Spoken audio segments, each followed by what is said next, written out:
এক বান্দা আল্লাহ তাআলার কাছে গুনাহ মাফ চাইলে, আপনারা এই মাত্র শুনলেন, ইবলিসকে আল্লাহ তাআলা চ্যালেঞ্জ ছুড়ে বলছে যে আমিও আমার বান্দাকে, বান্দা যতক্ষণ মাফ চাইতে থাকে, তুই যত ধোকাই দাও, আমি আমার বান্দা মাফ চাইতে থাকলে আমি মাফ করতেই থাকবো। এটা বহুত সুন্দর কথা, আজীব কথা, আজীব কথা। বান্দা যতক্ষণ মাস্তাগফিরুনি, যতক্ষণ বান্দা আমার কাছে মাফ চাইবে, আমি তার কাছে বান্দাকে মাফ করতে থাকব। এজন্য এক মুমিনের হতাশ হওয়ার কিছু নাই, মুমিন হতাশ হওয়ার কিছু নাই। ওয়াল্লাযীনা ইযা ফাআলু ফাহিশাতান আও যালামু আনফুসাহুম যাকারুল্লাহ ফাস্তাগফিরু লিযুনুবিহিম ওয়া মান ইয়াগফিরুয যুনুবা ইল্লাল্লাহ ওয়া লাম ইউসিররু আলা মা ফাআলু ওয়া হুম ইয়ালামুন। আল্লাহ তাআলা বলেন, আমার বান্দা যখন অশ্লীলতা, বেহায়াপনা, অসভ্যতা, নোংরামি, নাফরমানি, পাপ করতে করতে এমনকি নিজের উপরে একেবারে জুলুম করে ফেলছে, নেকি বলতে কিছুই নাই, গুনার সাগরে হাবুডুবু খাচ্ছে, আল্লাহ তাআলা তাকেও আশ্বাস দিছে সে যেন আমি আল্লাহকে স্মরণ করে, বান্দা যেন আমাকেই মনে করে এবং আমি আল্লাহর কাছে নিজের গুনাহের জন্য মাফ চায়, তওবা করে, আল্লাহকে যেন বলে, আল্লাহ আপনি ছাড়া আমাকে মাফ করবে কি, আর আমি জেনে বুঝে আর করব না, আমি ছেড়ে দিলাম। এই তিনটি শর্ত যদি বান্দার কাছ থেকে আল্লাহ পায়, তওবা তিন জিনিসের নাম, পেছনের গুনাহ সমূলে ছেড়ে দেওয়া, কালউ মা কান, একদম গোড়া সহ গুনাহ সম্পূর্ণ ছেড়ে দেওয়া, আন ইয়াজিমা আন লা ইয়াউদা ইলাইহা আবাদান, এ কথার মজবুত সিদ্ধান্ত দেওয়া যে মাওলা এমন নাফরমানি আমি আর করব না, আর আন ইয়ানদামা আলাইহা, লজ্জিত আর অনুতপ্ত হয়ে চোখের এক ফোঁটা পানি পেলে আল্লাহ তাআলার কাছে মাফ চাওয়া। বান্দা যদি এই তিন শর্ত পুরা করে, বান্দা যদি বলতে পারে দিল থেকে, আল্লাহ আমি গুনাহ ছেড়ে দিলাম, আর করব না, ওয়াদা দিলাম, আমি লজ্জিত মাওলা, আমি মাফ চাইলাম, আল্লাহর কসম, আল্লাহ বলেন উলাইকা জাযাউহুম মাগফিরাতুম মির রাব্বিহিম, আমিও ওয়াদা দিলাম বান্দা 90 বছরের গুনাহ আমি একসাথে মাফ করে দিলাম। আসমান ছোঁয়া, হুজুর শুনছেন, আপনারা বলছেন লাউ বালাগাত যুনুবুকা আনানাস সামা, আল্লাহ বলছে বান্দা তোমার গুনাহ যদি আসমান পর্যন্ত পৌঁছে যায়, তবুও যদি মাফ চাও, আমি কোনো পরোয়া করি না, আমি আল্লাহ হক আদায় করে তওবা করলে আমি মাফ করে দেব। গাফারতু লাকা ওয়ালা উবালি, আমি মাফ করে দেব। ইয়া ইবনা আদম লাউ আন্নাকা আতাইতানি বিকিরাবিল আরদি খাতায়া সুম্মা ইস্তাগফারতানি লা তুশরিকু বি শাইআ লা আতাইতুকা বিকিরাবিহা মাগফিরা। আল্লাহ বলে বান্দা তুমি যদি জমিনের বালুকণা পরিমাণ গুনাহ নিয়ে আসো, এই পৃথিবীতে কি পরিমাণ বালুর কণা, 1 লাখ, 2 লাখ, 10 শতক জায়গার মধ্যে যদি ড্রেজার দিয়া বালু ভরাট করে, তো কয়টা বালু কেউ গুনে শেষ করা যাবে? তো আল্লাহ তাআলা বলেন এই জমিনের সমস্ত বালু কণা সমপরিমাণ গুনাহ নিয়েও বান্দা তুমি যদি আমার কাছে আসো, সুম্মা ইস্তাগফারতানি, অতঃপর আমি আল্লাহর কাছে তওবা করলাম, শর্ত হইল লা তুশরিকু বি শাইআ, আমার সাথে শিরিক করতে পারবা না, আমার সাথে আর কাউরে ডাকবা না, আমার সাথে কারো কাছে চাইবা না, শুধুই আমার কাছে বলবা, শুধু আমার কাছে চাইবা, চোখের পানি ফেলবা আমার কাছে, রাত গভীরে রাহাজারি করবা আমার কাছে, হাজত রাওয়া, মুশকিল কুশা, সব প্রয়োজন পূরণকারী, সব পেরেশানি দূরকারী আমাকেই মনে করবা, আমাকেই ডাকবা, আমার কাছেই বলবা, মাফ চাইবা। তো আল্লাহ বলেন লা আতাইতুকা বিকিরাবিহা মাগফিরা, আমি আল্লাহ ওয়াদা দিলাম সমপরিমাণ মাগফিরাত নিয়ে আমি তোমার কাছে আসব, আমি আসব। হ্যাঁ, ইন আতাইতানি লাইলান আতাইতুকা লাইলান ওয়া ইন আতাইতানি নাহারান আতাইতুকা নাহারান। আল্লাহ বলে বান্দা তুমি রাতে যদি আসো গুনাহ নিয়ে, আমি মাগফিরাত নিয়ে আসবো রাতেই। তুমি দিনে আসলে দিনেই মাফ, রাতে আসলে মাফ, রাতেই মাফ। তুমি আসবে যখন, আমিও আসবো তখন, আমিও আসবো তখন। তুমি আইসো বান্দা, ইয়া আদম কুম ইলাইয়া আমশি ইলাইকা। আল্লাহ বলে বান্দা তুমি আমার জন্য দাঁড়াও, আমি তোমার জন্য হাঁটবো। ওয়ামশি ইলাইয়া উহারবিলু ইলাইকা, তুমি আমার জন্য হাঁটো, আমি তোমার জন্য দৌড়ব, আমি তোমার জন্য দৌড়ব। তুমি আগাও বান্দা, তুমি 1 কদম, আমি 10 কদম। তুমি হাঁটতে হাঁটতে আসবা, আমি দৌড়তে দৌড়তে মাগফিরাত নিয়ে আসবো। আও বান্দা। লাল্লাহু আশাদ্দু ফারাহান বিতাওবাতি আবদি। আল্লাহ নবী সাল্লাল্লাহু আলাইহি সাল্লাম বলেন, আল্লাহ তাআলা সবচেয়ে বেশি খুশি হন, সবচেয়ে বেশি খুশি হয়, আশাদ্দু ফারাহান, সবচেয়ে বেশি খুশি হয় নবী বলছেন বিতাওবাতি আবদিহি, তার বান্দা যখন তওবা করে। হুজুর যখন বলতেছিলেন আমারও দিল ছুঁয়ে গেছে। হ্যাঁ ঠিকই, 2024 সালের একটা বছর আমারও তো হায়াত থেকে চলে গেছে। এই 1 বছরে আমি কত শত শত মাহফিলে এই তারিখ বলছি, 2024। আমার মনে হয় আল্লাহর ইচ্ছায় এই আজকের এই বিদ্যাকূট মাহফিলেই আমি শেষবারের মতো বললাম 31শে ডিসেম্বর 2024। আজকেই শেষ বললাম, কারণ একটু পরেই 12টার কাঁটা বাজলেই নতুন বছর শুরু হয়ে যাবে। আগামীকাল থেকে 2025 বলতে হবে পৃথিবীবাসীকে।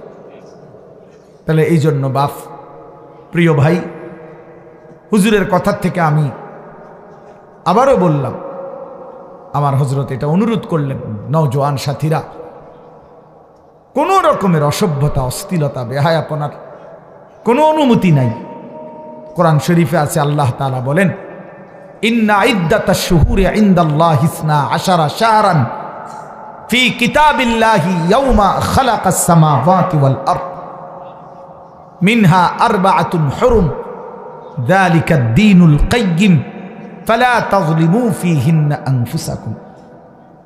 আল্লাহ তাআলা বলে, বান্দা শুনো, একেবারে আমি আল্লাহ আমার তাকদীরে আসমান জমিন সৃষ্টির 50,000 বছর আগে আমি যেই তাকদীর লেখাইছি, সেই তাকদীরের মধ্যে আমি আল্লাহ ফয়সালা রেখে দিয়েছি, লিখে দিয়েছি যে এই পৃথিবীতে আসমান জমিন সৃষ্টির সূচনা থেকেই পৃথিবীতে 12 মাসেই হবে পৃথিবীর এই সময়ের হিসাব।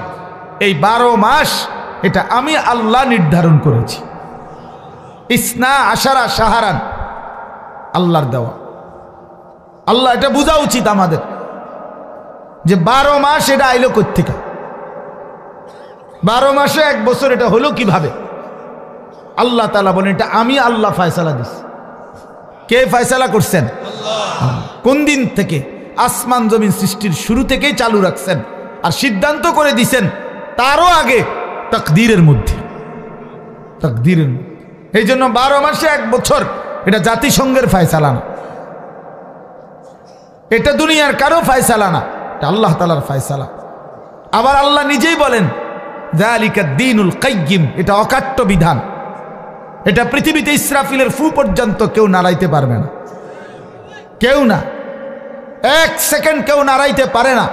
ইউকাল্লিবুল্লাহুল লাইলা ওয়ান নাহার, আল্লাহ তাআলা বলেন রাত্র দিন আমি আল্লাহ পরিবর্তন করে থাকি। তাহলে ঘন্টা বদলায় আল্লাহ, মিনিট বদলায় আল্লাহ, সেকেন্ড বদলায় আল্লাহ। ওয়াহুয়াল্লাযী জাআলাল লাইলা ওয়ান নাহারা খিলফাতান, আল্লাহ বলেন আল্লাহই রাত এবং দিন বানান পর্যায়ক্রমে, একবার রাত একবার দিন, একবার রাত একবার দিন। আল্লাহ বলে এটা আমি করে থাকি, আল্লাহ বলেন এটা আমি করে থাকি বান্দা। আজকের এই 31শে ডিসেম্বরের রাতটাকে টেনে লম্বা করে আমি যদি কিয়ামত পর্যন্ত রাত বানিয়ে রাখি, কারো ক্ষমতা নাই আমি আল্লাহকে বাদ দিয়ে আগামীকালকের ভোর এনে দিবে, নতুন আলো আনে দিবে, এমন কোনো ক্ষমতা কারো নাই। আছে কি ভাইয়া? কুল আরাআইতুম ইন জাআলাল্লাহু আলাইকুমুল লাইলা সারমাদান ইলা ইয়াউমিল কিয়ামাহ মান ইলাহুন গায়রুল্লাহ ইয়াতিকুম বিদিয়াইন। সরাসরি কোরআনের আয়াত।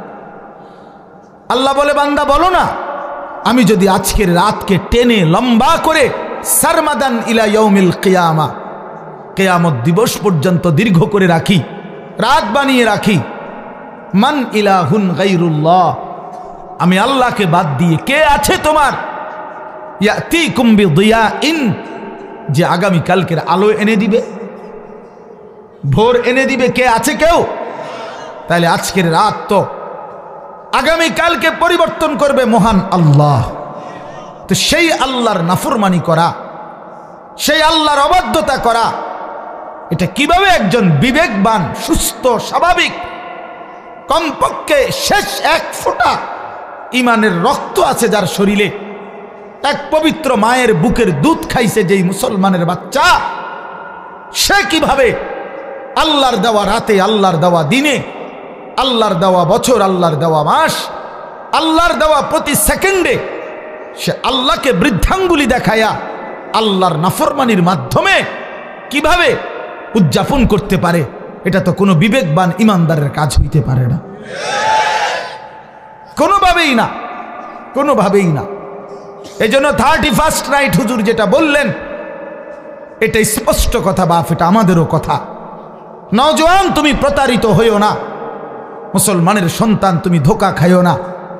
31st নাইট এই বেঈমানরা শুরু করছে, এই কাফেররা শুরু করছে।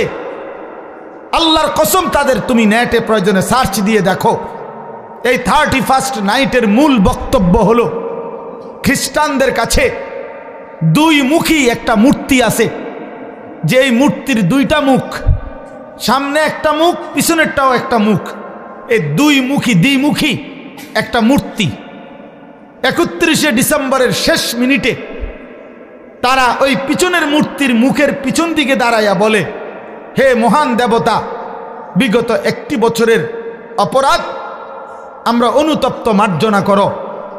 আর ঘুরে আইসা আবার পরের মিনিটে, নতুন বছরের প্রথম মিনিটে, এই সামনের মুখের কাছে আইসা বলে, আগামী 1 বছর হে মহান দেবতা ভালোভাবে রাখো। এই আল্লাহর কসম, এইটা এই দুইমুখী একটি দেবতার কাছে প্রার্থনা করা, এইটাই হলো 31st নাইট। এইটা, এরপরে এইটার মধ্যে অসভ্যতার বাকি রং দিছে। এই গান, বাদ্য, নাচ গান, জিনা, ব্যভিচার, হোটেল, রেস্তোরাঁ, মদের বার, নারী পুরুষের অবাধ মেলামেশা, উলঙ্গপনা, অসভ্যপনা, এগুলো কোনো কুকুর বিড়াল করতে পারে, কোনো জানোয়ার করতে পারে, কোনো ইমানদারের সন্তান করতে পারে না, কোনো মুসলমানের বাচ্চা এটা করতে পারে না, কোনো ইমানদারের সন্তান এটা করতে পারে না। এ তো বেঈমানের আখলাক, এ তো দুশ্চরিত্র, লম্পট। জিনাখোর কখনো পবিত্র হয় না। হারাম সম্পর্ক, বিবাহ বহির্ভূত ছেলে মেয়ের অবৈধ যেই কোনো রকমের সম্পর্ক, এটা তো জিনা, এটা তো ব্যভিচার, ব্যভিচার, ব্যভিচার, ব্যভিচার। এটা অতএব ব্যভিচারিত, ধিক্কৃত, ব্যভিচারিত, ধিক্কৃত কোন জিনাকার, কোন ব্যভিচারী, কোন লম্পট, কোন চরিত্রহীন, সে তো সভ্য, ভদ্র, শিক্ষিত, চরিত্রবান কোনো হতেই পারে না। এই জন্য 31st নাইট যারা উদ্বোধন করে, উদ্বোধনের নাম করে, উদযাপনের নাম করে নাচে, গায়, ফুর্তি করে, এরা অসভ্য, এরা অসভ্য, এরা অসভ্য, এরা চরিত্রহীন, এরা লম্পট, এরা লম্পট, এরা লম্পট ছাড়া কিচ্ছু না।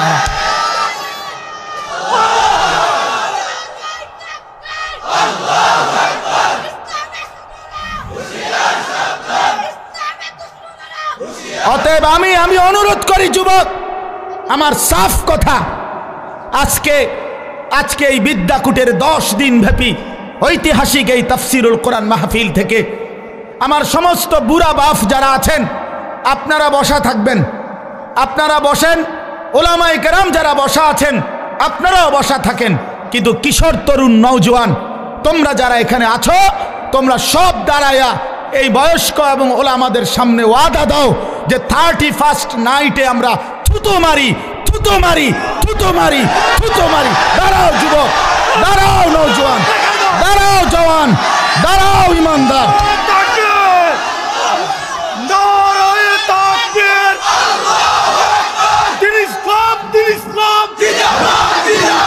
আল কোরআনের আলো, আল হাদিসের আলো, বলেন যে কোরআন মাহফিল 31st নাইটে থুতো মারি, থুতো মারি, বলো থুতো মারি, থুতো মারি।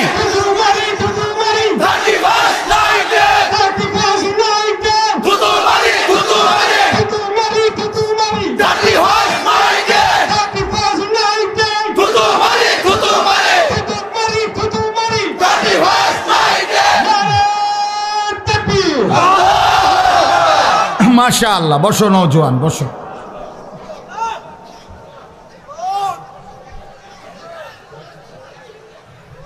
ইনশাআল্লাহ আগামীর নওজোয়ান তোমরা, আগামীর ইসলাম তোমাদের হাতে ইনশাআল্লাহ, আগামীর কালেমার পতাকা উড়বে তোমাদের হাতে ইনশাআল্লাহ।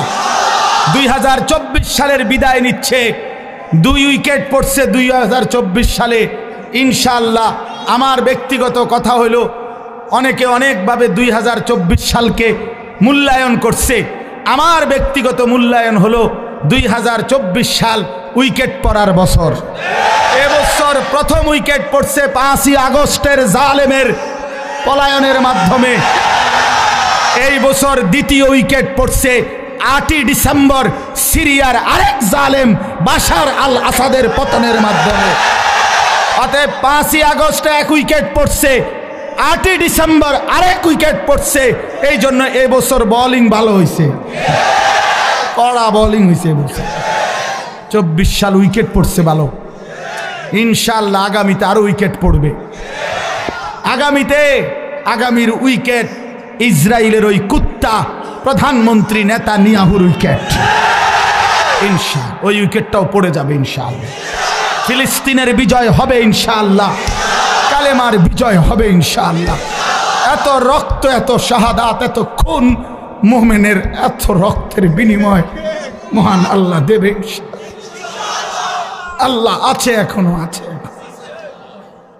যে মালিক 5ই আগস্টের জালেমকে পলায়ন করতে বাধ্য করেছে, 8ই ডিসেম্বরের জালেমকে পলায়ন করতে বাধ্য করেছে, সেই মালিক ইসরায়েলের কুত্তাকেও পলায়ন করতে দিবে ইনশাআল্লাহ। গুজরাটের কসাই ইমানদার মুসলমানকে ইন্ডিয়ার জমিনে গুজরাটে হত্যাকারী যেই জালেম, সেই নরেন্দ্র মোদীর উইকেটটাও পড়ে যাবে ইনশাআল্লাহ। ইনশাআল্লাহ মনে রাখো, অচিরেই যুবক মনে রাখো, বাংলাদেশের গলিতে গলিতে, রাস্তার মোড়ে মোড়ে, বাজারে মার্কেটে, জেলা উপজেলা, গ্রামে গঞ্জে মাদ্রাসা গড়ে উঠছে। মুসলমানের সন্তান দলে দলে আল্লাহর কোরআন পড়তেছে, হাফেজে কোরআন হইতেছে। সমাজের দিন মজুর একেবারে খেতে খামারে কাজ করে, তারাও তাদের সন্তানকে হাফেজ বানাচ্ছে। সমাজের একেবারে উচ্চ পদস্থ ব্যক্তি যারা, তারাও তাদের সন্তানকে কোরআনের হাফেজ বানাচ্ছে। এটাই প্রমাণ করে আগামীর পৃথিবী ইসলামের পৃথিবী ইনশাআল্লাহ, আগামীর পৃথিবী কোরআনের পৃথিবী ইনশাআল্লাহ। অতএব 130 কোটি ভারতীয় বেঈমান আমাদেরকে চোখ রাঙ্গাইলে আমরা এক বিন্দুও ভয় পাই না। 130 কোটি ইন্ডিয়ার বেঈমানকে আমরা গণাত ধরি না, কণায় ধরি না। আমগরে আলু দিবে না, আটা দিবে না, পেঁয়াজ দিবে না। আলু, পাটা, আটা, পেঁয়াজ তার আব্বার। মোদি তোর আব্বার এগুলো বলে। মাশাআল্লাহ, মাশাআল্লাহ। অতএব এটা কারো বাপের না, তাদের আলু, আটা, পেঁয়াজ এগুলো মোদির বাপের বলে, ভারতের আব্বার এগুলো। তোদেরকে বেটা 130 কোটি বেঈমানকে যিনি প্রতিদিন চাল, ডাল, আলু, পেঁয়াজ, ভাত, মাছ খাওয়ায়, তিনি তো আমার আল্লাহ বেটা। আল্লাহ, আমি আজকে যারে এশার নামাজে সেজদা দিছি, তিনি তোরে খাওয়ায়। আমি আজকে যারে মাগরিবে সেজদা দিছি তিনি তোরে খাওয়ায়, আমি আজকে যারে আসরের নামাজে সেজদা দিছি তিনি তোদেরকে খাওয়ায়, আমি যারে জোহরে সেজদা দিছি তিনি তোদেরকে খাওয়ায়, আমি ফজরে যারে সেজদা দিছি তিনি তোদেরকে খাওয়ায়। বেঈমান, আমার আল্লাহ তোরে খাওয়ায়, তুই আমারে ধমক দেস কেন? কথা বলেন না কেন? ওরা আমগো ইমানদারকে ধমক দেয়, মন্ডাসে এখন গিয়ে কই নাই বেড়া পাগলামি করো। হ্যাঁ, মাটি ছোট হইতে পারে, মাতৃভূমি ছোট হইতে পারে, 56,000 বর্গ মাইলের লাল সবুজের ওই পতাকার মাঝখানের যে লাল, এটা রং না, এটা শহীদের খুন। অতএব রক্তের বিনিময়ে আজাদি, খুনের বিনিময়ে স্বাধীনতা। কি তামাশা! এদেশ, এই জাতি, এই মাতৃভূমির সন্তানরা যে রক্ত দিতে জানে, এটা তো আমাদের মানচিত্রেই আছে, আছে না? আমাদের এই লাল সবুজের পতাকার লাল, এটা তো শহীদের খুন। অতএব কোনো পরোয়া করার কিছু নেই ইনশাআল্লাহ। যুবক মনে রাখো, আরে আনিস কোনোদিন হয়তো থাকবে না, মাওলানা মিজান থাকবে না, ওলামায়ে কেরাম আমরা হয়তো থাকবো না, কিন্তু আগামীর পৃথিবী দেখবে ইনশাআল্লাহ দিল্লির লাল কেল্লাতে কালেমার পতাকা উড়বে ইনশাআল্লাহ। ইনশাআল্লাহ মনে রাখো, ইনশাআল্লাহ কোনো অসুবিধা নেই। আমরা শহীদ হইলে কোনো সমস্যা নাই। বাংলাদেশে কোনো ষড়যন্ত্র বাস্তবায়ন হবে না। ইসকনের গুন্ডা সন্ত্রাসীদের ষড়যন্ত্র বাংলাদেশে বাস্তবায়ন হবে না। সাদের গুন্ডা, সাদের সন্ত্রাসী এই বাহিনীর দ্বারাও এদেশে দাওয়াত ও তাবলীগের মধ্যে যারা, যেই গুন্ডারা ঢুকছে, যেই গুন্ডারা সাদের নাম ধরে, ওই ভণ্ড প্রতারক মুনাফিক, তার গুন্ডা সন্ত্রাসীরাও এদেশে টিকবে না ইনশাআল্লাহ। দিল্লির সাদ জানে না এটা বাংলাদেশ, এটা বাংলাদেশ, এটা দিল্লি না, সে জানে না এটা। অতএব এদেশের লক্ষ লক্ষ ওলামায়ে কেরাম, তাওহীদি জনতা, ইমানদারের কলিজায় খুন দিয়েছে। টঙ্গীর বিশ্ব ইজতেমার পবিত্র জমিনকে রক্তে ভাসাইছে যারা, ওরা গুন্ডা, ওরা সন্ত্রাসী, সাদ ভণ্ড। বলো সাদ ভণ্ড, সাদ ভণ্ড, সাদ ভণ্ড। অতএব সাদের কোনো কার্যক্রম, তার অনুসারীদের কোনো কার্যক্রম বাংলাদেশে হতে দেওয়া হবে না। এদেশ শাহজালালের, শাহপরানের, এদেশ উলামায়ে কেরামের, এদেশ হাটহাজারীর আল্লামা শাহ আহমদ শফি রাহমাতুল্লাহ আলাইহির নাফরমান এখন হেফাজতে ইসলাম চিনে না, আল্লামা মামুনুল হক চিনে না, আমাদের উলামায়ে কেরামকে চিনে না, মামুনুল হক তার বাপ মামুনুল হককে চিনে না, হেফাজতে ইসলামকে চিনে না। আরে বেটা বেঈমান, এখনো 2013 সালের 5ই মের রক্তের গ্রান শাপলা চত্বরে গিয়া নাক লাগাও, রক্তের গ্রান পাইবা। ওলামায়ে কেরামের পবিত্র তাজা খুনের রক্তের গ্রান লাগবে। এখনো এখনো রক্ত শুকায় নাই শাপলা চত্বরে। ওরা মুসলিম লেবাসধারী। আরে কোনো কাফেরে মারলে মুসলমান মেনে নিতাম, যে নেতানিয়াহু মারছে, মুদিয়ে মারছে, ট্রাম্পে মারছে, মনটারে বুঝাইতাম। মুসলিম পরিচয়ধারী সারা দিন মিয়া, সারাটা দিন ইজতেমার মাঠে কাজ করছে যেই মানুষগুলো, এই লক্ষ লক্ষ সারা পৃথিবীর ইমানদারদের জন্য মাঠ তৈরি করে 5 ওয়াক্ত নামাজ পড়ে রাত্রি গভীরে যে মানুষগুলো একটু ঘুমাইছে, ঘুমন্ত ইমানদার মুসলমানকে মুসলিম পরিচয়ধারী কোনো ব্যক্তি কিভাবে হত্যা করতে পারে, কিভাবে রক্ত ঝরাইতে? আরে সাদ তুই কি করলি? ওয়াসিফ তুই কি করলি? করলি কি? কি করলি তুই? ইমানদারের রক্ত ঝরাইলি কেমনে? মুসলমানের রক্ত ঝরাইলা কেমনে? যেই হাফেজ সাহেব তালেবে ইলমদেরকে আল্লাহর কোরআন পড়ায়, ওই হাফেজ সাহেব তো কোরআনের পৃষ্ঠা উল্টায় আঙ্গুল দিয়া, এমন পবিত্র হাফেজ সাহেবের আঙ্গুল কাইটা ফেলে দিছে। এই জন্য আপনারাও সতর্ক থাকবেন, এই ভণ্ড সাদের কোনো অনুসারী যেন নবীনগরের জমিনে না থাকে। সাবধান মুসলমান, কোন ষড়যন্ত্রকারী বাংলাদেশে তার ষড়যন্ত্র বাস্তবায়ন করতে পারবে না ইনশাআল্লাহ। আল্লাহ তাআলা আমাদেরকে তৌফিক দান করেন। এই যে যুবকদের এই আশা, ইনশাআল্লাহ আপনাদের এই ব্যাপক উপস্থিতি প্রমাণ করে আল্লাহর কোরআনের জন্য এই জাতি প্রস্তুত আছে ইনশাআল্লাহ। দ্বীনের জন্য প্রস্তুত আছে ইনশাআল্লাহ। আল্লাহ তাআলা উলামায়ে কেরামের আহ্বানে আল্লাহর দ্বীনের জন্য আপনারা লড়বেন তো ইনশাআল্লাহ? হাত তুলে বলেন ইনশাআল্লাহ। লড়বেন তো ইনশাআল্লাহ? উলামায়ে কেরামের তত্ত্বাবধানে থাকবেন তো ইনশাআল্লাহ? আল্লাহ তৌফিক দান করেন, আল্লাহ কবুল করেন। দাওয়াতের কাজ উলামায়ে কেরামের তত্ত্বাবধানে চলবে, তাবলীগের কাজ, তালিমের কাজ, তাজকিয়ার কাজ, জিহাদের কাজ, ইসলামের কাজ, দ্বীনের কাজ উলামায়ে কেরামকে বাদ দিয়ে করা যাবে না। করলে হুঁচট খাবেন, করলে পিছলা খাবেন, করলে ক্ষতিগ্রস্ত হবেন, করলে দুশ্মনের খপ্পরে পড়ে আখিরাত বরবাদ করবেন। যেন অনুরোধ করলাম আল্লাহ তাআলা আমাদেরকে সচ্চা ঈমান দান করেন, আমাদেরকে ঈমানের মজবুতি দান করেন। ভাই বললেন মাশাআল্লাহ, আমার হুজুর বলছেন এতক্ষণ তওবার কথা, ফিরে আসার কথা। তো এক যুবক, এক ভাই যোগাযোগ করছে, সে তার জিন্দেগি পাল্টাইতে চায়। আমি তো হুজুর আলহামদুলিল্লাহ প্রতিনিয়ত অসংখ্য যুবকের চিঠি আমার কাছে আসে, চিঠি দেয়, কাগজে লিখে, মোবাইলে মেসেজ পাঠায়, আমার ঘনিষ্ঠ সাথীদের কাছে জানায়। আলহামদুলিল্লাহ প্রতিদিন বিশ্বাস করেন বাংলাদেশের যুবক ছেলেরা আল্লাহর দিকে ফিরতেছে, গুনাহ ছেড়ে দিচ্ছে ইনশাআল্লাহ। গুনায় মজা নাই, নারীর ছবি দেখতে দেখতে আর সুখ নাই, উলঙ্গ দৃশ্য দেখতে দেখতে আর সুখ নাই। অসংখ্য যুবকের চেহারা, সুরত, শরীর, যৌবন, শারীরিক ক্ষমতা, যৌবনের ক্ষমতা সব নষ্ট করে ফেলছে, সব চরিত্রহীন হইয়া বরবাদ করে দিছে। আজ দুদু অন্ধকার ছাড়া, মরিচিকা ছাড়া আর কিছুই দেখে না।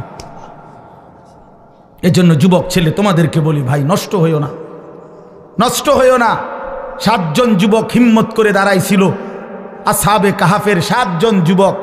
আল্লাহ তাআলা তাদের ঈমান, পুরা দেশ কাফের, আর এই 7টা যুবক প্রথম ঈমানদার হয়ে দাঁড়াইছিল। আল্লাহ বলছে তোমরা ঘুম যাও, তোমাদের ঈমানে আমি আল্লাহ খুশি হলাম, তোমাদের পক্ষ হয়ে পুরা জাতির সংশোধনের কাজ আমি আল্লাহ করে দিচ্ছি। তোমরা ঘুম যাও, ঘুমাও। 309 বছর পরে আল্লাহ এই 7 যুবককে ঘুম থেকে উঠাইয়া আল্লাহ বলছে এবার এলাকায় গিয়া হাঁটো, ঘুরো, যাও, দেখে আসো, দেখবা বাদশাহ ইমানদার, জনগণও ইমানদার। কি ঘটনা! আসহাবে কাহাফে 7 যুবক। হুজুর আমি এইবার প্রতি বছর আমি সন্দ্বীপ যাই মাহফিলে, চট্টগ্রাম সন্দ্বীপ উপজেলায়। এই সন্দ্বীপে বঙ্গোপসাগর পার হইয়া যাইতে হয় স্পিড বোটে, অনেক মানে ভয়ের এই জায়গাটা পার হওয়া অনেক দূর।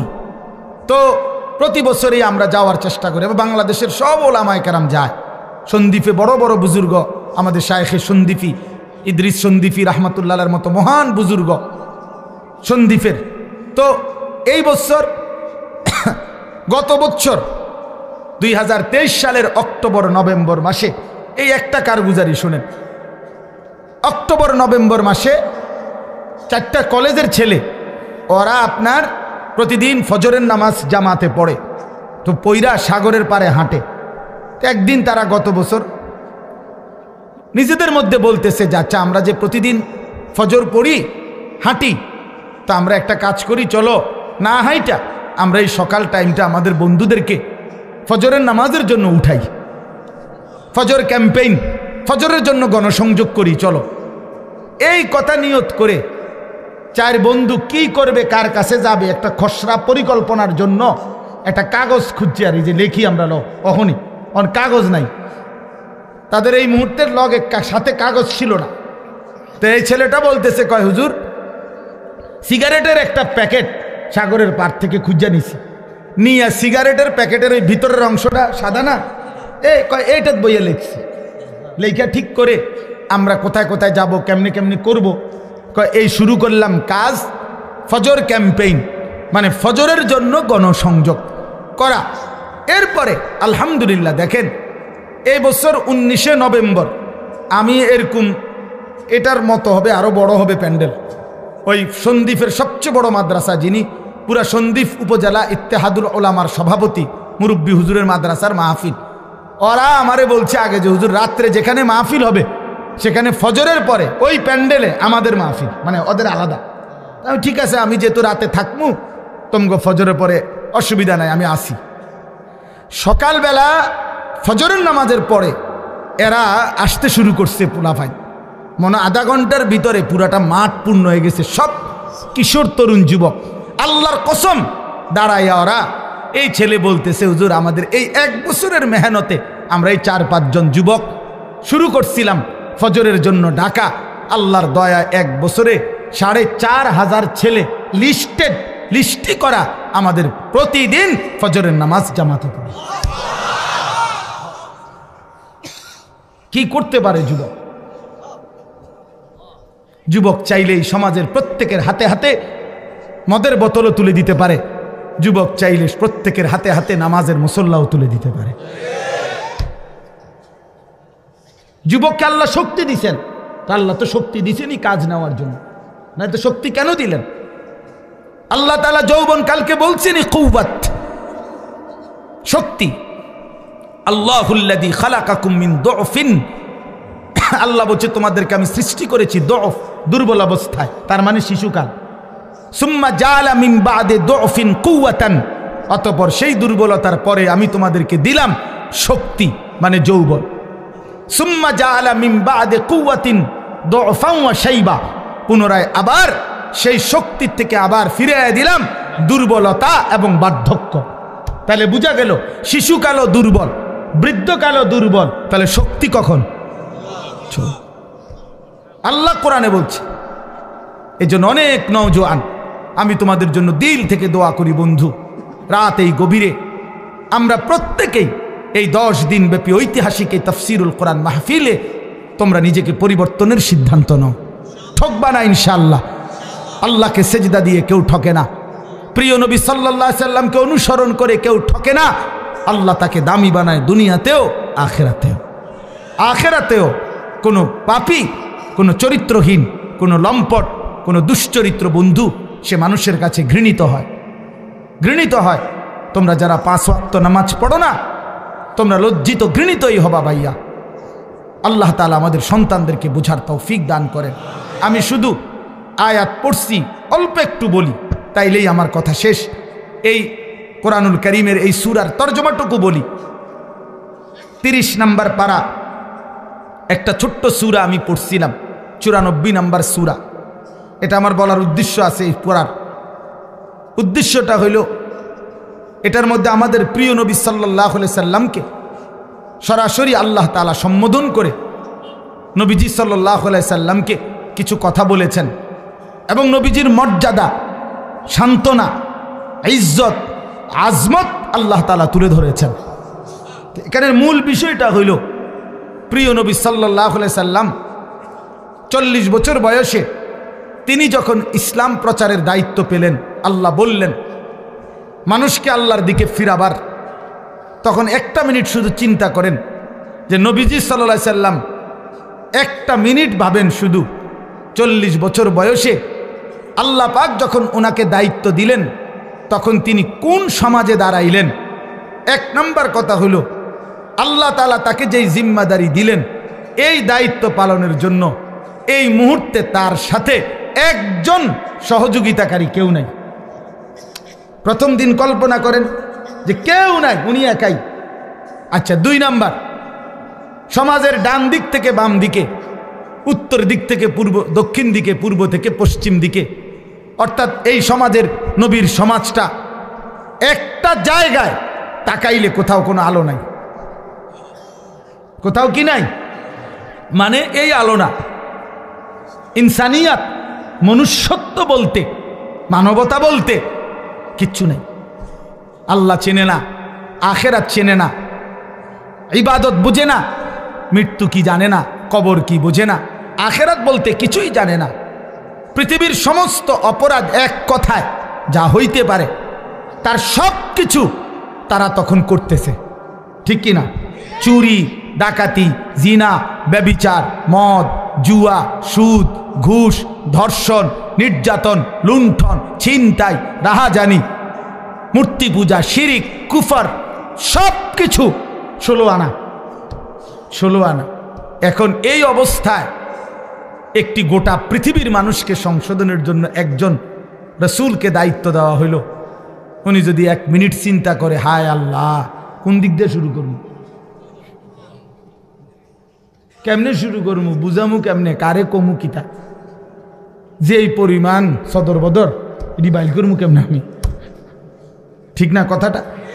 চিন্তা করলে কি পরিমাণ অন্ধকার।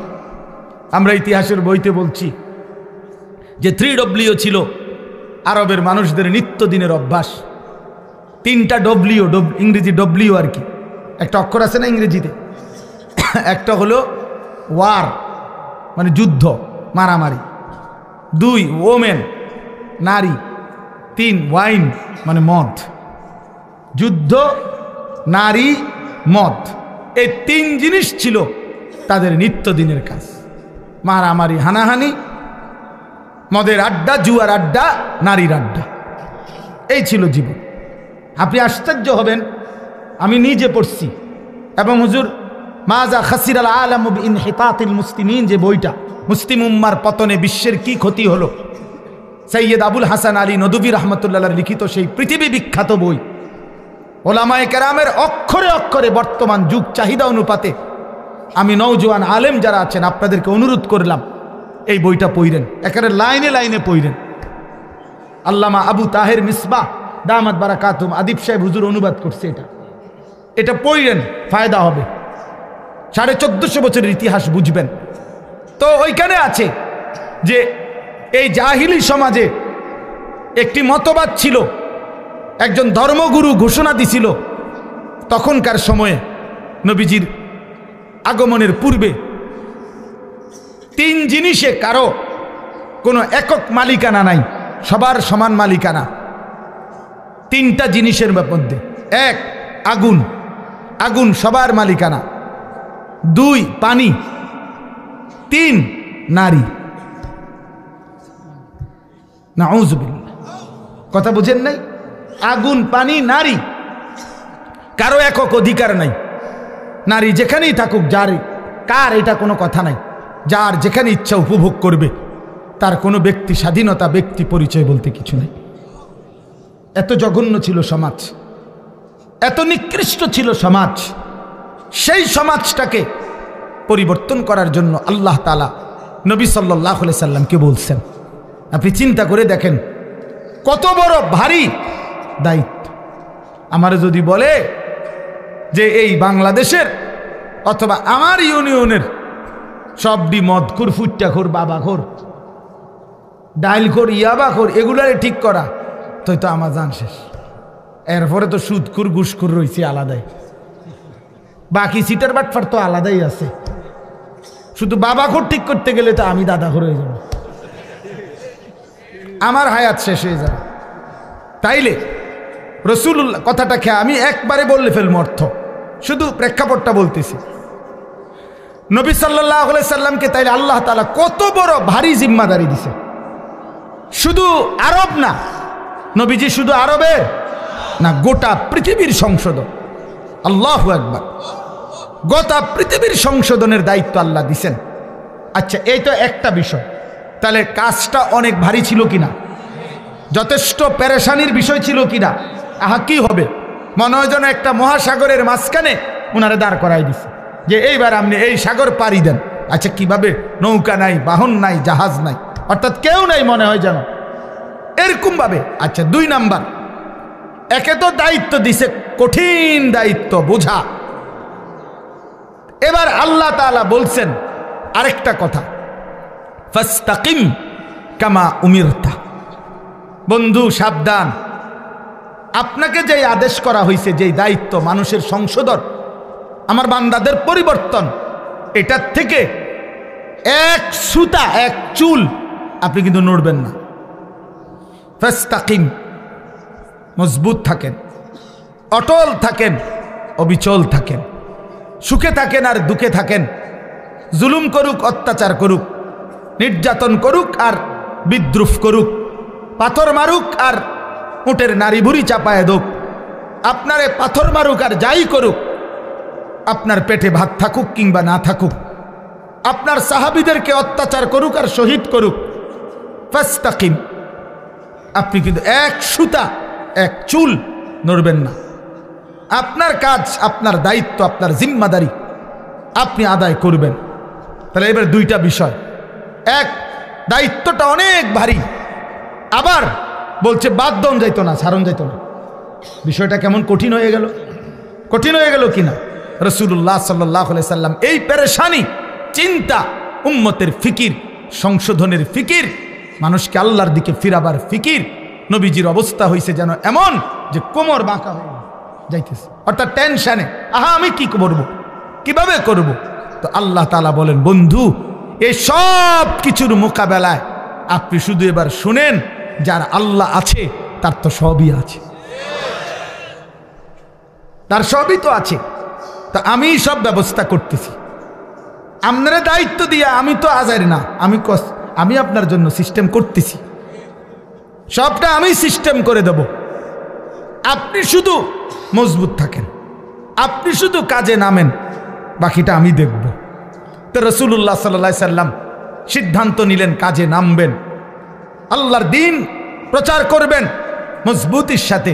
তো আল্লাহ তাআলা বলেন, এবার আমার কুদরতি ব্যবস্থাপনা আপনার জন্য শুনেন। এক, আলাম নাশরাহ লাকা সাদরাক, আমি আল্লাহ প্রথম আপনার দিল, আপনার কলিজার ভিতরে ইলম, হিকমত, আখলাক, হিম্মত, ইস্তেকামত, শুজাআত, বীরত্ব, যা দরকার আল্লাহর দ্বীন পৃথিবীর শেষ প্রান্ত পর্যন্ত পৌঁছাবার জন্য, তার সবটা আমি আল্লাহই আপনার সিনাতে দিয়ে দিলাম। এবার নবী মক্কার কুরাইশদের সামনে, হাদিসে আছে, একদিন ঘোষণা দিছে যে মক্কাবাসী, আসমানের ওই সূর্য আমার যদি হাতে দাও, চাঁদটাও যদি আমার হাতে এনে দাও, আর আমারে যদি বলো কালেমার দাওয়াত ছেড়ে দিতে, আল্লাহর কসম মুহাম্মদ এক সেকেন্ড আল্লাহর দ্বীনের দাওয়াত ছাড়বে না। এই কলিজার মধ্যে আল্লাহ এমন ঈমান দিয়েছে, ওয়াল্লাহি লা ওয়াদাতুমুশ শামসা ফি ইয়ামিনি ওয়াল কামারা ফি ইয়াসারি ওয়া আমারতুম আন আতরুকা হাদিহি দাওয়া লান আতরুকাহা হাত্তা উনাফিজাহা আও আমুতা ইলাল্লাহ। হয় জমিনে কালেমা বাস্তবায়ন হবে, নয় আমি শহীদ হয়ে আল্লাহর কাছে ফিরে যাব, কিন্তু মাঝখানে কোনো কম্প্রোমাইজ নাই, মাঝখানে কোনো কিছু নাই, এইরকম মজবুত। তাহলে আল্লাহ তাআলা বলেন, বন্ধু আপনার সিনার মধ্যে যা দরকার ইসলামের জন্য, দ্বীন প্রচারের জন্য, কালেমার প্রচারের জন্য, সমস্ত কিছুর মোকাবেলায় আমি আল্লাহ তা পূর্ণ দিয়ে দিয়েছি। দুই, ওয়াদানা আনকা বিজরাক আল্লাযী আনকাদা যাহরাক, যেই টেনশন, যেই চিন্তা, যেই পেরেশানি, যেই অস্থিরতা আপনার বোঝার মতো আপনার কাঁধে চাপছিল, আমি আল্লাহ নিজে আপনার সেই বোঝা, যা আপনার পিঠ নুয়ে দিছিল, কোমর মনে হয় বাঁকা করে দিছিল টেনশনে, অস্থিরতায়, আমি নিজ হাতে তা দূর করে দিয়েছি, আমি নিজ হাতে দূর করে দিয়েছি। আপনি শুরু করছেন, আমি আল্লাহ একজন একজন করে আপনার পক্ষে ইমানদার আনতে থাকছি। প্রতিটা সাহাবী যারা আপনার হাতে কালেমা পড়ছে, এ তো আমি আসমানের ফয়সালা। উলাইকাল্লাযীনা ইমতাহানাল্লাহু কুলুবাহুম লিত্তাকওয়া, আমি পরীক্ষা করে করে সাহাবী পাঠাইছি, অতএব আপনার বোঝা আমি আল্লাহই হালকা করে দিয়েছি। এরপরে আল্লাহ বলেন, আরো অনেক ব্যাখ্যা আছে, আমি শুধু সংক্ষেপে বললাম। এরপরে আল্লাহ বলেন, 3 নাম্বার ব্যবস্থাপনা হইল, আপনারে ওরা বিদ্রুপ করে, এই মানুষগুলো আপনারে কখনো বলে পাগল, কখনো বলে কবি শায়ের, কখনো বলে আপনি আবলাহ, নির্বোধ, আপনাকে জাদুকর বলে, বিভিন্ন কিছু জুলুম অত্যাচার করে, আপনারে বিদ্রুপ করে, আপনাকে লজ্জিত লাঞ্ছিত করে।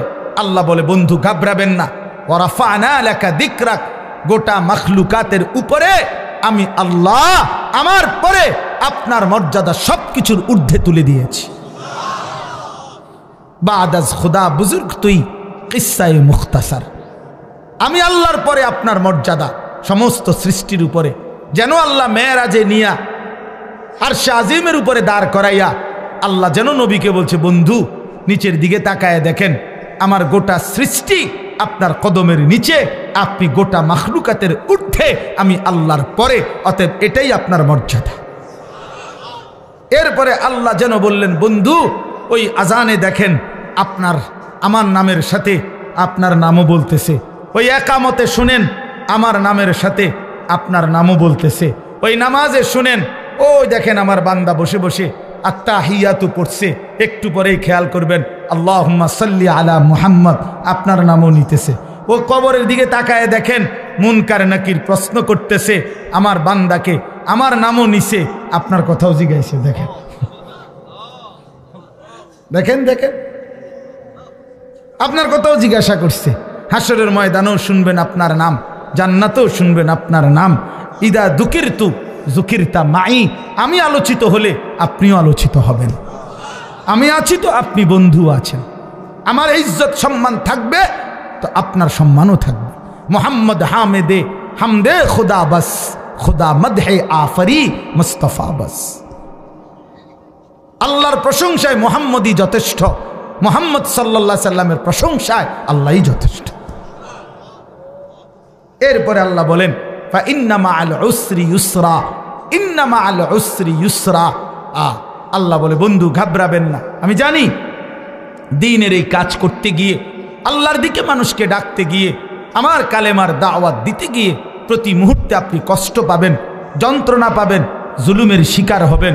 তবে মনে রাখেন, কষ্ট যদি পান একটা, সুখ শান্তি স্বস্তি নিরাপত্তা পাবেন তার দ্বিগুণ, তার দ্বিগুণ, তার দ্বিগুণ। লাইয়াগলিবা উসরুন ইউসরাইনি। এজন্য এটা ইমানদারের জন্য আল্লাহর কথা। মুমিনের বিপদ যদি হয় একটা, স্বস্তি আসবে, শান্তি আসবে, নিরাপত্তা আসবে, সুখ আসবে, কমপক্ষে দুইটা। এজন্য মানুষের মুসিবতের চাইতে মানুষের আনন্দের সময়, তৃপ্তির সময়, স্বস্তির সময় বেশি। এই মাথায় ব্যথা হয়েছে যতবার, স্বাভাবিক ছিল তার চাইতে বেশি। পেটে ব্যথা হয়েছে যতবার, স্বাভাবিক ছিল তার চাইতে বেশি। ঠিক কিনা বলেন? তো আল্লাহ তাআলা বলেন বন্ধু, প্রতিটি কষ্টের পরে আমি আল্লাহ আপনার জন্য ইউসর, শান্তি রাখছি, স্বস্তি রাখছি, নিরাপত্তা রাখছি। ঘাবড়াবেন না। দেখবেন বন্ধু 10 বছরে 20 বছরে মুসলমান হইছে যে কয়জন, দেখবেন মক্কা বিজয়ের দিন দেখবেন একদিনে মুসলমান হয়ে গেছে 20 বছরের চাইতে বেশি। তার মানে আপনি অল্প সময় মেহনত চালায়া যান, একটা সময় দেখবেন আপনার ওরাআইতান নাসা ফি দীনিল্লাহি আফওয়াজা, দলে দলে কাতারে কাতারে লোকেরা আল্লাহর দ্বীনের দিকে, ঈমানের দিকে, ইসলামের দিকে আসতেছে। সর্বশেষ কথা হলো আল্লাহ তাআলা বলেন ফাইদা ফারাগতা ফানসাব ওয়া ইলা রাব্বিকা ফারগাব। আমি আগেই বলছি, অনেক ব্যাখ্যা আছে, কিন্তু মূল বক্তব্য হলো এইটা। এই কথার দ্বারা শেষ।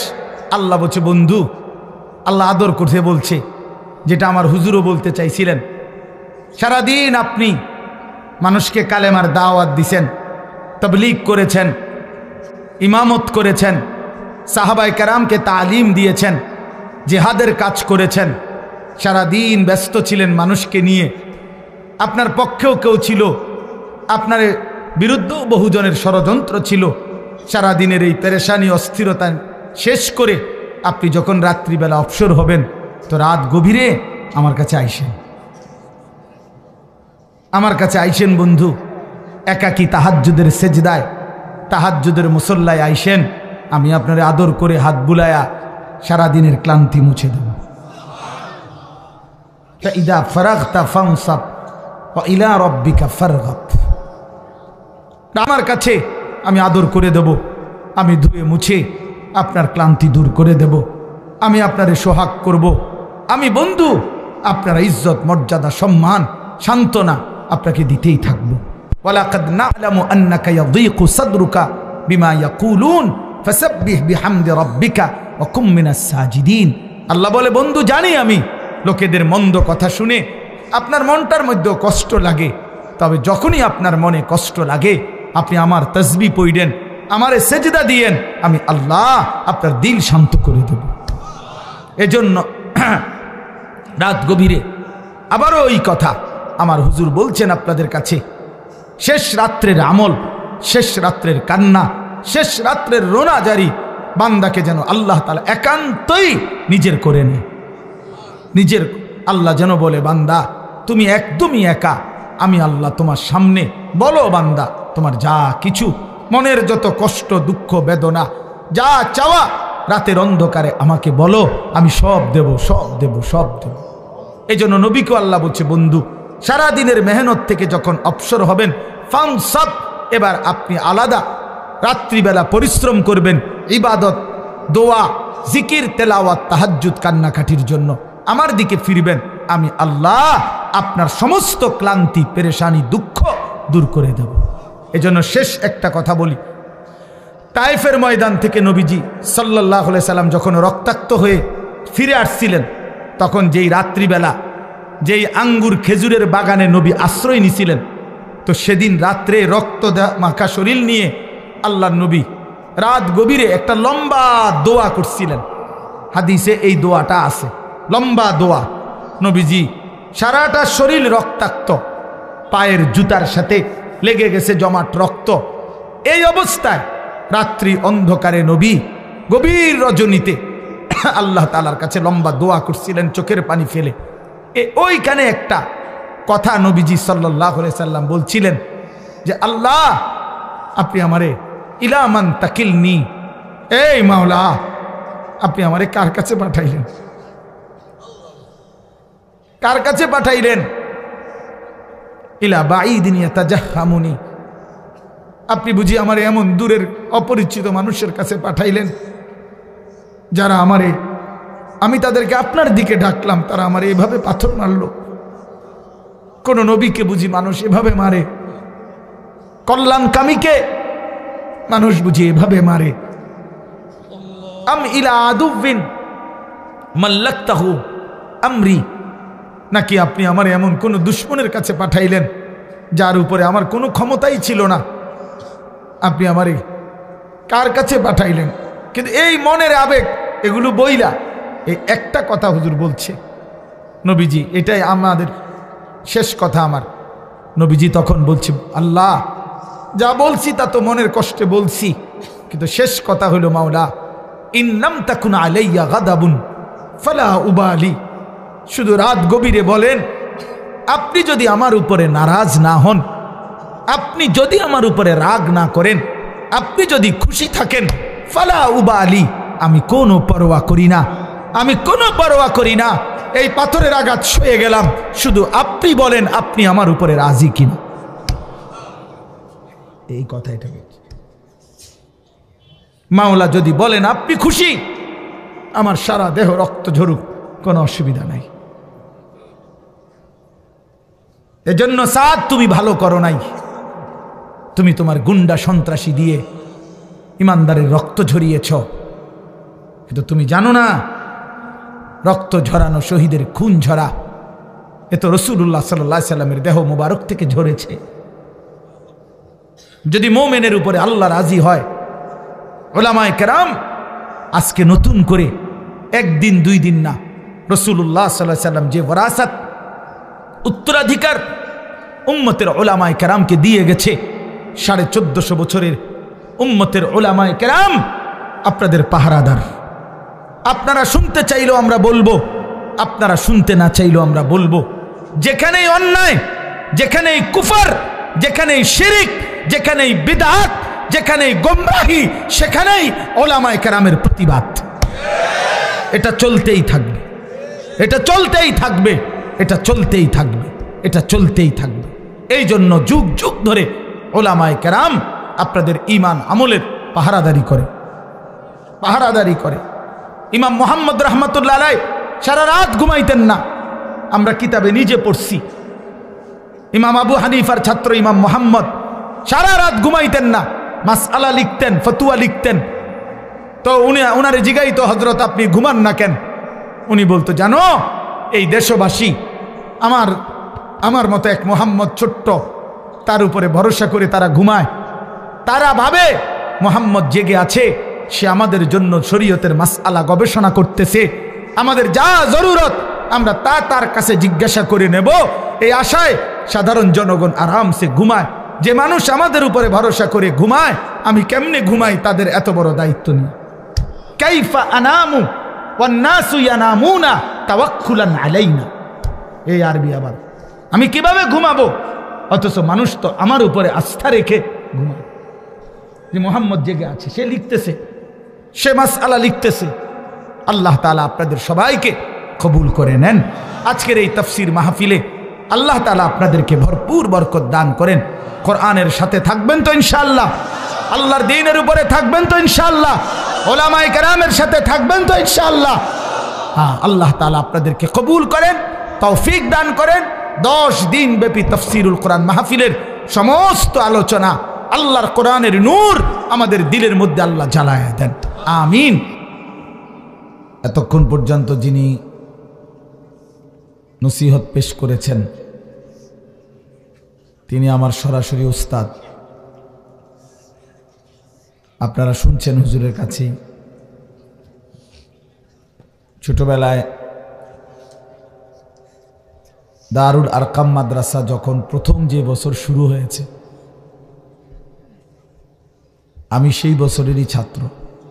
একদম প্রথম বেস আমাদেরকে দিয়েই হুজুর মাদ্রাসা, মেড্ডা পীর বাড়ি হুজুরের পুরান বাড়ি ছিল, ওই বাড়ির পাশে একটা মসজিদ ছিল। মসজিদে আমাদেরও ওস্তাদ মাওলানা ওসমান গনি সাহেব, ওনার বাড়ি হলো বেড়তলা, আমরা বেড়তলার হুজুর বলতাম। উনি ছিলেন ওই মসজিদের ইমাম। ওই মসজিদের ইমাম সাহেবের একটা ছোট কামরা হুজরা ছিল, মক্তবের মতো। ওই ঘরেই প্রথম এই দারুল আরকাম মাদ্রাসার পড়ালেখার কার্যক্রম শুরু হয়েছিল। আমি ওই কামরার ছাত্র, আলহামদুলিল্লাহ। এরপরে আমরা 1 বছর পরে ঘাটুরা 1 নম্বর গ্যাস ফিল্ডের পাশে, একদম গ্যাস ফিল্ডের সাথেই লাগা একটা বাড়ি হুজুর ভাড়া করছিলেন। ওই ভাড়া বাড়িতে ছিলাম 1-1.5 বছর। এরপরে আমরা সেখান থেকে এখন যেই পুলিশ লাইনের সামনে যেই দারুল আরকাম মাদ্রাসা, ওইখানে আমরা আসছিলাম নিজস্ব জায়গায়। সেখানে প্রথম টিনের ঘর,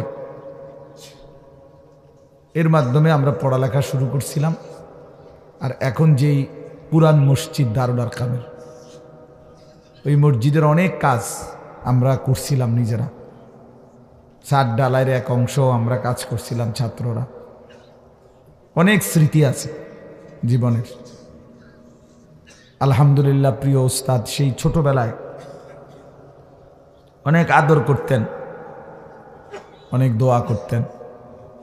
কাতার থেকে বড় বড় শায়েখ আসতো তখন দারুল আরকামে। আমরা ছোটবেলায় আরবিতে বক্তব্য দিতাম, কলম হাদিয়া দিত আমাদেরকে শায়েখরা, খুব খুশি লাগত। তো আলহামদুলিল্লাহ সারাটা জীবন হুজুরকে সেই ছোটবেলা থেকেই দেখছি। মানুষের ফিকিরে, দেশ জাতির কল্যাণে, অন্যায়ের বিরুদ্ধে, বাতিলের বিরুদ্ধে। এই বয়সেও এই অসুস্থ দুর্বল, আপনারা জানেন হুজুর অ্যাক্সিডেন্ট করছে, চলতে ফিরতে অনেক কষ্ট হয় ওনার। এরপরেও প্রতিনিয়ত ফজরের পর থেকে শুরু করে রাত পর্যন্ত এই ব্যস্ততা। কয়দিন আগে আমার মাদ্রাসার মাহফিলে 14 তারিখ গেছিলেন, সেখানেও আবার বলতেছে ফজরের পরে হেফাজতের বৈঠক। তো আলহামদুলিল্লাহ এই এখনো বৈশা বলতেছেন যে আমার অনেক মানুষের, অনেক ওলামায়ে কেরামের, কারো মামলা, কারো বিভিন্ন বিষয়াদি, এসব পেরেশানিতে মাওলানা আমি আরো দুর্বল হয়ে গেছি। অসংখ্য অগণিত সারা বাংলাদেশের আলেম ওলামা, ইসলাম প্রিয় জনতার ইসলামী অসংখ্য ইস্যু, বিভিন্ন বিষয়ের সব কিছু উনি যেহেতু হেফাজতে ইসলাম বাংলাদেশের মহাসচিব, তার কাঁধে এই পরিমাণ পেরেশানি নিয়ে আল্লাহ তাআলা হুজুরকে এখনো এতটুকু রাখছেন, এটা আমাদের জন্য অনেক বড় ইহসান। আল্লাহ তাআলা হযরতকে আফিয়তের সাথে হায়াতে তয়্যিবা দান করেন। এমন একটা বটবৃক্ষ, এমন একটা ছায়া আমাদের দরকার। আল্লাহ তাআলা যেন দীর্ঘ হায়াত দান করেন। সম্মানিত হাজিরিন, হুজুর বয়ান করার পরে আসলে কোনো যুক্তিতেই বয়ান করা সমীচীনত না, কিন্তু এরপরেও আমি তখনই চাইতেছিলাম হুজুরের কাছে, মৌলানা মিজানুর রহমান সাহেব দামাত বারাকাতুহুনা, হুজুরের কাছে আমি বলতেছিলাম বারবার যে হুজুর চলে আসতেছে, হুজুর আগে বলুক, আমি এরপরে সামান্য কিছুক্ষণ বয়ান করব। কারণ হুজুরকে বসায় রাইখাও, বিশ্রামে রাইখাও আমার জন্য এটা পেরেশানির বিষয়। এই জন্য আলহামদুলিল্লাহ হুজুরের মর্জি মতো অল্প সময়ে আমাদের জন্য অনেক গুরুত্বপূর্ণ কথা বলেছেন। তাওবার উপরে, ইস্তিগফারের উপরে। ইয়া রাব্বি লাকাল হামদু কামা ইয়ানবাগি লিজালালি ওয়াজহিক ওয়া আযীমি সুলতানিক ওয়া সাল্লি আলা মুহাম্মাদিন কামা হুয়া আহলুক ওয়া ফাআল বিনা খায়রান কামা আনতা শানুক ইয়া আউওয়ালাল আউওয়ালিন ওয়া ইয়া আখিরাল আখিরিন ওয়া ইয়া রাহিমাল মাসাকিন ওয়া ইয়া যাল কুওয়াতিল মাতিন ওয়া ইয়া আরহামার রাহিমিন ইয়া আরহামার রাহিমিন ইয়া আরহামার রাহিমিন। রব্বানা যালামনা আনফুসানা ওয়া ইল্লাম তাগফির লানা ওয়া তারহামনা লানাকুনান্না মিনাল খাসিরিন। রব্বানা আতিনা ফিদ দুনিয়া হাসানা ওয়া ফিল আখিরাতি হাসানা ওয়া কিনা আযাবান নার। রব্বানা লা তুযিগ কুলুবানা বা'দা ইদ হাদাইতানা ওয়া হাব লানা মিন লাদুনকা রাহমা ইন্নাকা আনতাল ওয়াহ্হাব। রব্বানা ওয়া আতিনা মা ওয়া'আদতানা আলা রুসুলিক ওয়া লা তুখজিনা ইয়াওমাল কিয়ামা ইন্নাকা লা তুখলিফুল মিআদ। রব্বানা আসরিফ আন্না আযাব জাহান্নাম ইন্না আযাবাহা কানা গরামা ইন্নাহা সাআত মুস্তাকাররান ওয়া মুকামা। রব্বিরহামহুমা কামা রব্বায়ানি সগীরা রব্বিরহামহুমা কামা রব্বায়ানি সগীরা। রব্বানা হাব লানা মিন আজওয়াজিনা ওয়া যুররিয়াতিনা কুররাতা আ'য়ুন ওয়াজআলনা লিল মুত্তাকিনা ইমামা। রব্বি জাআলনি মুকিমাস সালাতি ওয়া মিন যুররিয়াতি রব্বানা ওয়া তাকাব্বাল দুআ। রব্বানা ইগফির লি ওয়া লিওয়ালিদাইয়া ওয়া লিল মুমিনিনা ইয়াওমা ইয়াকুমুল হিসাব। মাওলায়ে করিম, রব্বে করিম, রাত অনেক গভীর মাওলা, কুয়াশার চাদর দিয়ে ঢেকে আছে জমিন মাওলা। আল্লাহ, একটি বছর শেষ করে আরেকটি বছরের প্রথম মুহূর্তে আমরা অল্প কয়েকজন নাফরমান গোলাম অন্ধকার এই গভীর রাতে আজ 10 দিন ব্যাপী লাগাতার আপনার কালামের তাফসীর হয়েছে। আল্লাহ, ওলামায়ে কেরাম কলিজার দরদ নিয়ে আপনার বান্দাদের কাছে আপনার কথাই পেশ করেছে মাওলা। আল্লাহ, 10 দিনের এই শেষ মুহূর্তে আমরা গুনাহগার নাফরমান গোলাম। আল্লাহ, আপনার দুয়ারে আমরা হাত উঠাইলাম, আপনি আমাদেরকে মাফ করে দেন, আপনি আমাদেরকে মাফ করে দেন। আল্লাহ, আপনি আমাদেরকে মাফ করে দেন। আল্লাহ, এই গভীর রাতে আল্লাহ চোখ বন্ধ করতেই ভয় হয়, ঘুম যেতেই ভয় হয়। এই ঘুম যদি আর না ভাঙে, চোখ যদি আর না মেলে, এত গুনাহ নিয়ে কবরে যাব কেমনে মাওলা? হাসরের ময়দানে দাঁড়াবো কিভাবে মাওলা? মাওলায়ে করিম, আপনি মাফ করে দেন, আজই মাফ করে দেন, এখনই মাফ করে দেন। বিগত জিন্দিগির সমস্ত নাফরমানি মাফ করে দেন। আল্লাহ, পেছনটা অন্ধকার ছাড়া আর কিছুই নাই মাওলা, পেছনটা নাফরমানি ছাড়া আর কিছুই নাই মাওলা। আল্লাহ, আযাব দিলে আপনার কোনো লাভ নাই, মাফ করে দিলে মাওলা আপনার কোনো ক্ষতি নাই। আল্লাহ, মাফ করলে আপনার কমবে না, মাফ না পেলে আমাদের উপায় থাকবে না।